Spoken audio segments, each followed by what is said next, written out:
이번 대선 투표율이 약 62%로 상당히 높았습니다. 그래서 그만큼 이목을 끄는 일들도 많았는데요. 그래서 준비해봤습니다. 키워드로 본 미국 대선.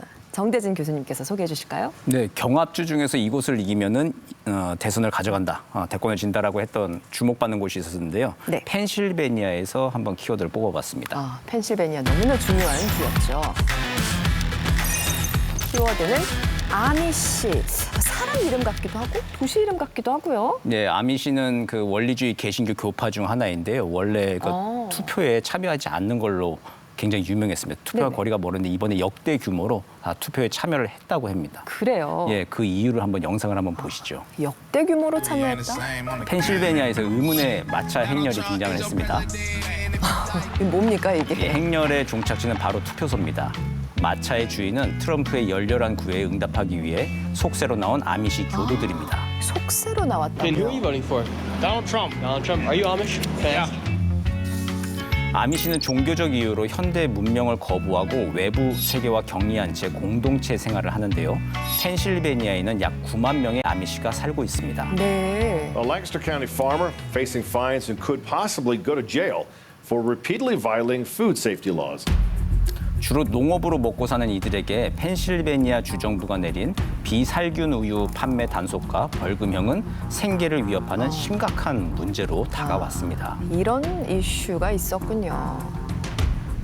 트럼프가 당선돼야 안전하다는 여론이 퍼지면서 역대 최대 규모 아미시가 투표소로 향한 겁니다. 먹고 사는 If 문제니까. Trump gets it, I think life will be better. We need less regulations. We need USDA and PDA to stay out of our business.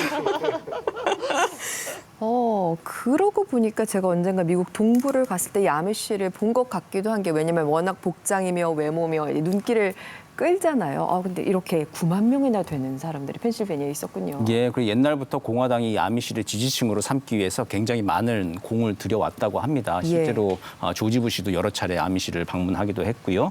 트럼프 역시 마찬가지죠. 하지만 아미시들은 기존 시스템에 편입되지 않고 교리에 따라서 생활을 해왔기 때문에 대부분 투표에 신경을 쓰지 않았다거든요. 네네. 이제 그런데 이번에 민주당 주정부가 허가를 받지 않은 비살균 우유 판매를 단속을 하고 벌금형을 때리고 하니까 이번에 역대 규모로 이제 갈등이 커지면서 투표에 참여를 한 겁니다. 생업에 차질이 생기니까.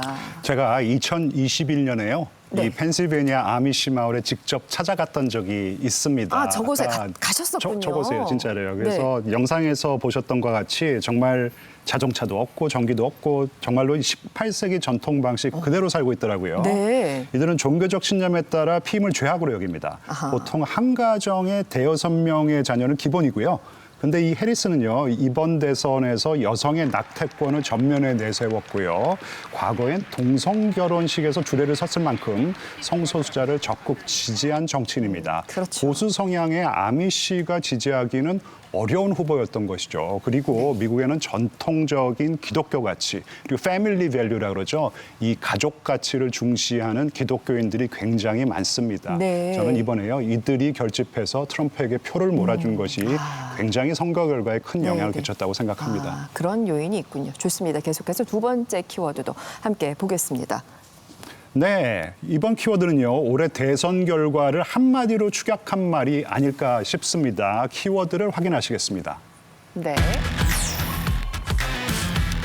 뭘까요?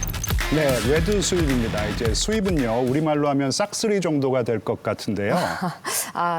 레드 수입이라 아까 우리가 지도도 봐서 조금 뭔지 알 것 맞습니다. 같아요. 그래서 아마 눈치채신 분들이 많을 것 같은데요. 영상을 한번 만나보시겠습니다. 네. 네, 11월 5일 미국에선 또 다른 승부가 펼쳐졌습니다. 민주당과 공화당, 미국 의회의 주인을 판가름할 선거였죠. 그렇죠. 네, 승패는 생각보다 빠르게 갈렸습니다. 공화당이 다수당을 차지하여 이 상원 탈환에 성공했고요. 지금까지 개표 결과만 봐도 하원 역시 공화당이 차지할 가능성이 커 보입니다. 상원, 하원 다 가져간다. 네, 미국 민심이 이 공화당의 손을 확실히 들어준 거고요. 백악관과 상원 모두 공화당이 싹쓸이한 레드 스윕, 더욱 강력한 트럼프 이기가 예상됩니다. 그래서 레드 스윕이군요. 말씀하신 것처럼 상하원을 전부 다 공화당이 가져가 버리면 뭐 트럼프의 입장에서는 정말 날개를 단 셈 아니겠습니까? 왜냐하면 정책 추진력을 갖게 되니까요. 네, 그렇죠. 트럼프가 확실히 지지층 확장에 성공한 것 같아요. 대표적인 예로 젊은 층을 들 수 있는데요. 네네. 이 선거 당일 SNS를 보니까 청년 유권자들이 5시간 넘게 줄을 서서 투표를 하는 인증샷들이 엄청 올라왔거든요. 네. 민주당 핵심 지지층인 청년들이 적극 나서니까 일부 민주당 지지자들 사이에서는 우리가 이겼다라는 분위기도 퍼졌었는데요. 그럴 수 있죠. 충분히. 예. 막상 출구 조사 결과를 보니까 예상과는 굉장히 달랐습니다. 네. 2020년에 65%였던 18세에서 24세까지 청년층 표심이 이번에 54%로 떨어졌고요. 네. 반면에 트럼프는 4년 전에 비해서 11%가 증가했습니다. 젊은 층이 5시간 기다려서 트럼프를 찍으려고 했던 것이다.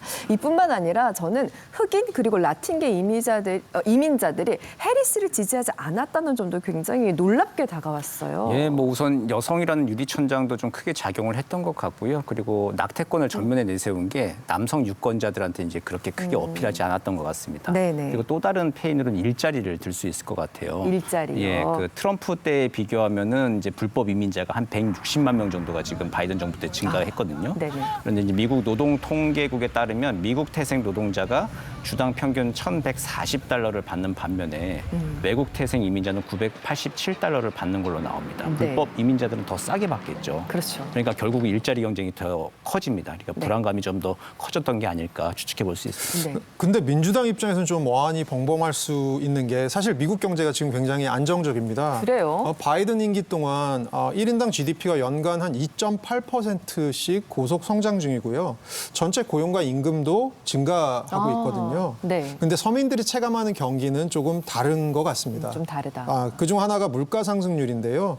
트럼프와 바이든 재임 기간 45개월을 놓고 보니까 트럼프 재임 기간 중에 물가 상승률이 7.1%, 이에 비해서 바이든 재임 기간 중에는 20.1%로 약 3배 가까이 물가가 상승했습니다. 그러고 보니 최근에 제 주변에 몇 년간 이제 미국 갔다 오신 분들이 다 미국 물가가 너무 비싸다 이런 얘기 많이 근데 이제 했거든요. 상황이 그랬다면은 사실 민주당은 조금 다른 전략을 들고 나왔어야 됐습니다. 이 낙태권을 전면에 내세웠는데요. 이 같은 흑인 여성이나 그리고 고학력 백인 여성들의 표를 결집한 건 사실인 것 같아요. 하지만 전체 투표율로만 놓고 본다면은 여성 투표율이 지난번 바이든이 얻었던 득표율보다 더 낮게 나왔습니다. 그러니까 결국 이 성별과 관계없이 서민들에게는 먹고 사는 문제가 중요했다라는 것이고요. 네. 정말 중요한 것은요. 이번 선거에서 민주당, 공화당 이 양당의 지지층의 엄청난 재배열, 영어로 이제 리얼라이먼트라고 그러는데요. 그런 재배열이 발생했다고 생각합니다. 네. 민주당의 믿음직한 집토끼였던 저소득층,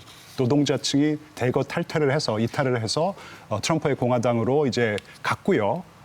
그리고 이제 민주당은 또 중요하게 저소득층뿐만 아니라 청년층이나 소수인종도 공화당에게 상당히 많이 빼앗겼습니다. 그래서 이런 상황을 극복하지 못한다면은요, 민주당이 앞으로의 선거에서도 좀 이기기가 어려운 그런 정치적인 지형이 발생하지 않았나 그렇게 생각합니다.